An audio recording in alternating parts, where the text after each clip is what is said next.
बिस्मिल्लाहिर्रहमानिर्रहीम। अस्सलाम वालेकुम नाज़रीन, मैं हूं आमिर आरिफ हमीद पट्टी। अहम तरीन खबरों के साथ पाकिस्तान में सियासी सूरत बदलती जा रही है। लगता है कि जुल्म, तशद्दुद और जुल्म करने वालों का बाजार ख़त्म होने वाला है। आज सुप्रीम कोर्ट के ऑनरेबल जस्टिस उमर अत्याब बंदयाल साहब की सरबराही में 9 रुकनी सुप्रीम कोर्ट के जज साहबान इलेक्शन कराने, पंजाब और केपी के इलेक्शन कराने की जिम्मेदारी का तयन करेंगे। इस समाअत में अहम तरीन फैसले का तवक्को है। इसी बात पर कहा जा रहा है कि जितना सियासी अदम इस्तेहकाम हो चुका था और 2 सूबों में अवाम की मुंतखब नुमाइंदा एक MPA भी नहीं है और निगरान हुकूमत मनमानियां कर रही है, जिस पर पाकिस्तान तरीके इंसाफ एहतजाज करी है, जिस पर 2 जज साहबान की रिकमेंडेशन पर चीफ जस्टिस ऑफ पाकिस्तान ने सो मोटो लिया। आईनी माहिरीन सफदर शहीन एतजाज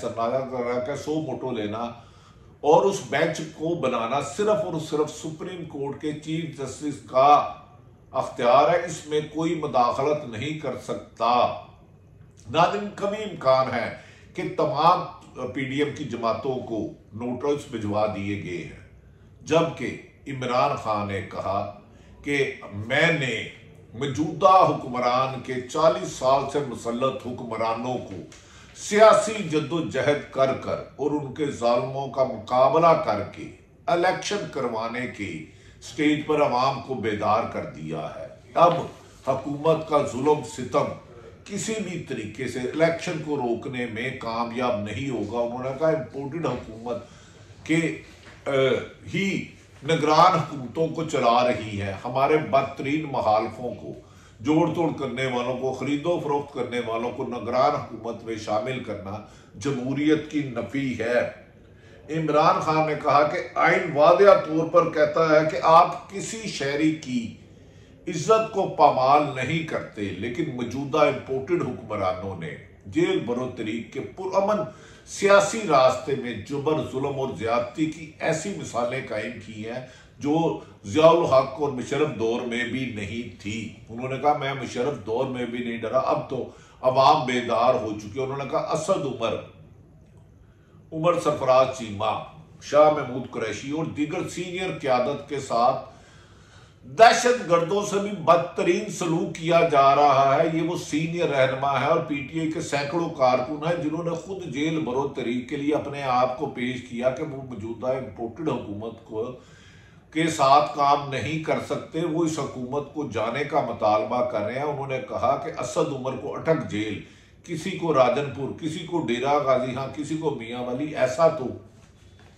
दुश्मन मुल्कों में दहशत गर्दों से भी सलूक नहीं हो रहा जो जमहूरी हुकूमत में हो रहा है। उन्होंने कहा हुकूमत इतनी जुल्म ज्यादती करे जितना कल को इसका जवाबदेह हो सके।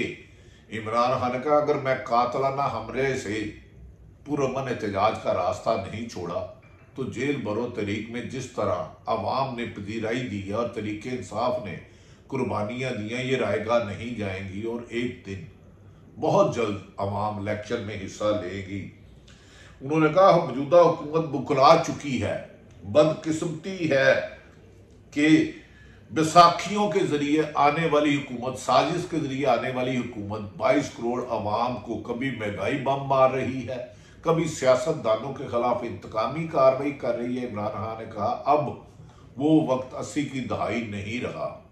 PTI वाहिद जमात है जिसने 10 माह से प्रैक्टिकली पुरअमन जद्दोजहद जारी रखी, जिसमें लाखों लोग शरीक हुए और इसमें हर उम्र का बुजुर्ग, औरत, बच्चे हुए। उन्होंने कहा जेल बरो तरीक और एहतजाज और रहनुमा कारकुनों को साथ जो नारवा सलूक किया गया है इसकी मिसाल नहीं मिलती।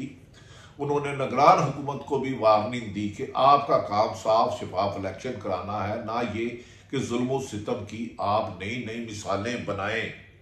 इमरान खान का कहना कि मुझे नाहल कराने के लिए कभी नैब को इस्तेमाल किया जाता है, कभी FIA को, कभी इलेक्शन कमीशन को और कभी पुलिस को। 60 से ज्यादा मुझ पर मुकदमा दर्ज हो चुके हैं जिसमें दहशत गर्दी और बगावत है। इमरान खान ने कहा जिसने अपनी छोटी उम्र में 4 हस्पताल शौकत खानम जैसे डोनेशन से बनाए, क्या वो दहशत गर्द है? जिसकी बैरूने मुल्क इमरान खान ने कहा मैं वो इमरान खान कप्तान है जिसकी बैरून मुल्क एक पैनी की भी ना प्रॉपर्टी है, ना कारोबार है, ना कोई चीज है, तो क्या मैं दहशत गर्द हूं? मुझ पे अगर ऐसा सलूक कर रहे हैं तो ये आम लोगों से कैसा होगा? उन्होंने कहा मैंने पीपल्स पार्टी और नून लीग का गठजोड़ लोगों को बेनकाब कर दिया है, जो अदारे पर्दे के पीछे छुप कर जमहूरियत पर वार कर रहे थे, अब वो भी सोचने पर मजबूर हो गए हैं कि इम्पोर्टेड हुक्मरानों को लाकर मुल्क के लिए नामुनासिब काम किया है। इस मौके पर उन्होंने कहा मौजूदा इलेक्शन कमीशन इस काबिल नहीं कि इस पर एतबार किया जाए, इसे भी फौरी तौर पर अपने ओहदे पर इस्तीफा दे देना चाहिए। उन्होंने कहा हमारे खिलाफ भी जब हमारी असम्बली तहलील की गई, हमारी असम्बली को गैर आईनी साजी से खत्म किया गया, तो कासम सूरी ने अपनी फैसले में असम्बली तहलील कर दी, लेकिन हमने अदालतों का फैसला किया और मौजूदा जो 9 रुकनी बेंच है सो मोटो वाला, हम 5 रुकनी, हमने उनका एहतराम किया और फौरी तौर पर अदालत के हुक्म माना, लेकिन हमने उसके बाद अवाम में जाने का किया। इमरान खान कहना था कि इस दौरान उन्हें बहुत सारी ऑफर हुई कि वो हुकूमत के खिलाफ एहतजाज ना करें, ना उन्हें नाहल किया जाएगा, ना गिरफ्तार किया जाएगा, पर उन्होंने कहा कि इस मुल्क को तबाह ही NRO ने किया है।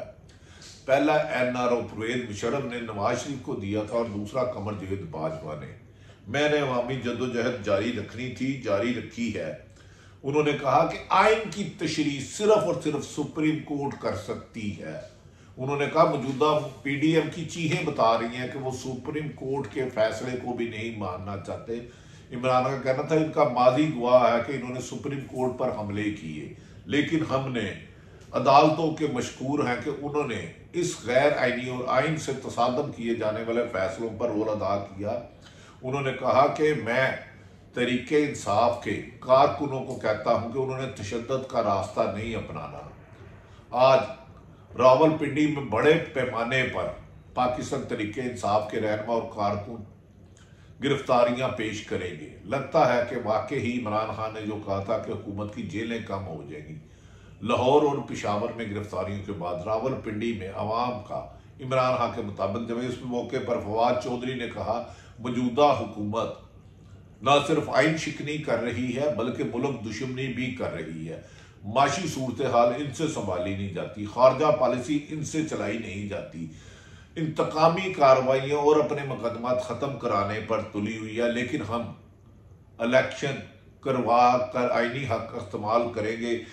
इस मौके पर फवाद चौधरी ने कहा कि नवाज शरीफ इस मुल्क से भाग चुके हैं, उन्हें सिर्फ 8 हफ्ते की इजाजत मिली थी, लेकिन इमरान खान 60 मुकदमात और कातलाना हमले के बावजूद अपने मुल्क में है। उन्होंने कहा वजीर दाखिला इतनी इंतकामी कार्रवाइयाँ करें जितना कल को हिसाब देना हो। वजीर दाखिला उन्होंने कहा इंतकामी वजीर बने हुए हैं और मौजूदा हुक्मरानों ने माशी तबाही के दौरान 85 लोगों की काबीना बढ़ाकर मुल्क का मजाक उड़ाया है। नाज़रीन, एक तरफ इमरान खान की तरफ कामयाबियां जा रही हैं, सियासी जद्दोजहद बेहतरी के नताइज आ रहे हैं। इमरान खान ने पहले कौमी असम्बली से रिजाइन दिए तो तनकीद की गई, उसके नताइज आए। 2 असम्बलियाँ तहलील करना की तो PDM ने दावे किए कि ये तहलील करें, हम फौरी इलेक्शन करा देंगे, फिर साथ ही इलेक्शन से फरार होने लगे। अब उन्होंने जेल बरोतरी की तो ये भी हुकूमत का नाक का दम भर गई है, जिस पर मरियम नवाज सीख पा हो गई और उन्होंने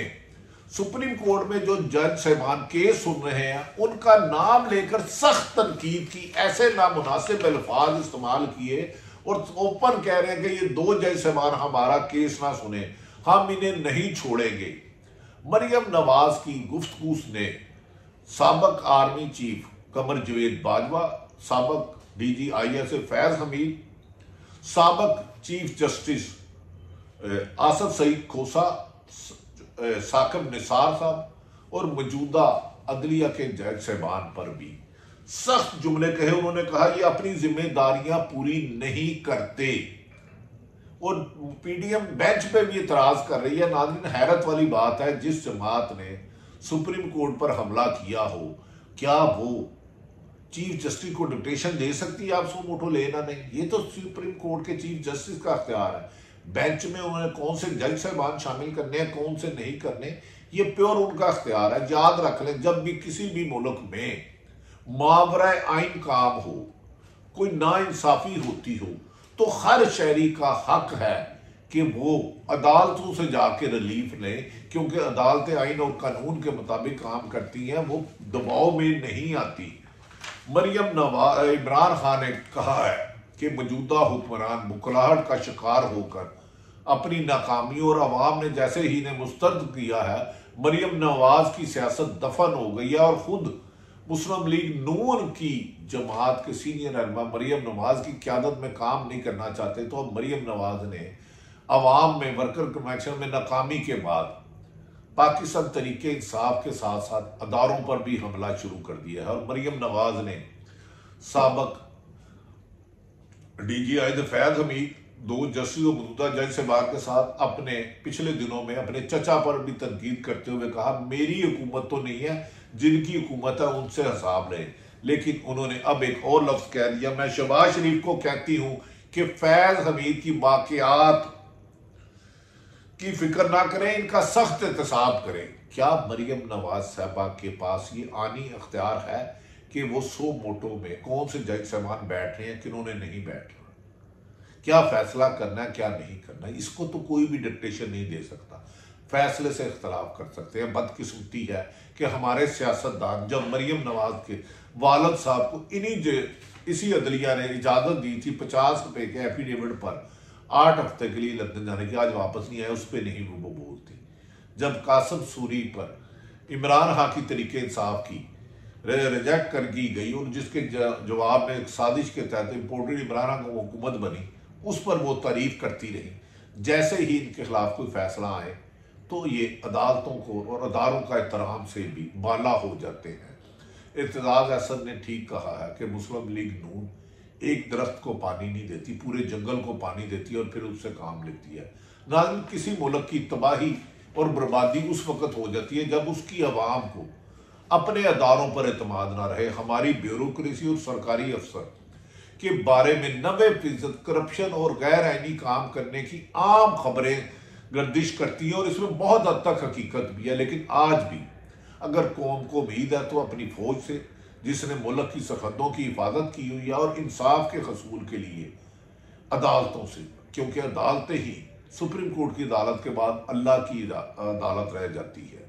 सुप्रीम कोर्ट के फैसले पर यूसुफ रजा गिलानी ने जब सुप्रीम कोर्ट के फैसले पर इम्प्लीमेंट ना किया और सदर आसफ अली जरदारी के स्विस केस में लेटर ना लिखा, तो उन्हें सजा के तौर पर उनकी हुकूमत खत्म हो गई, लेकिन उस पर इम्प्लीमेंट हुआ। नवाज शरीफ को भी पनामा केस पे सुरर किया और इमरान खान को भी किया। अब अगर ये मुमकिन नहीं कि 9 रुकनी बेंच दे और मौजूदा हुकूमत उसके खिलाफ भी बगावत करे, ये तो वैसे ही रेत की दीवारों पर खड़ी है। इस हुकूमत का चलना खासा मुश्किल और दुश्वार नजर आ रहा है। लगता है कि एक तरफ 2 सूबों की असम्बलियां तहलील, कौमी असम्बली की 125 अरकान के रजाइन, 2 और जेल बरो तरीक और 100 मोटो मुल्क के बेहतरी की सिमत की तरफ ले जाएगा, जिससे जमहूरियत पर लोगों का एतमाद और अदारों के वकार भी बुलंद होगा। अल्लाह ताला पाकिस्तान का हामी और नासिर हो। पाकिस्तान जिंदाबाद।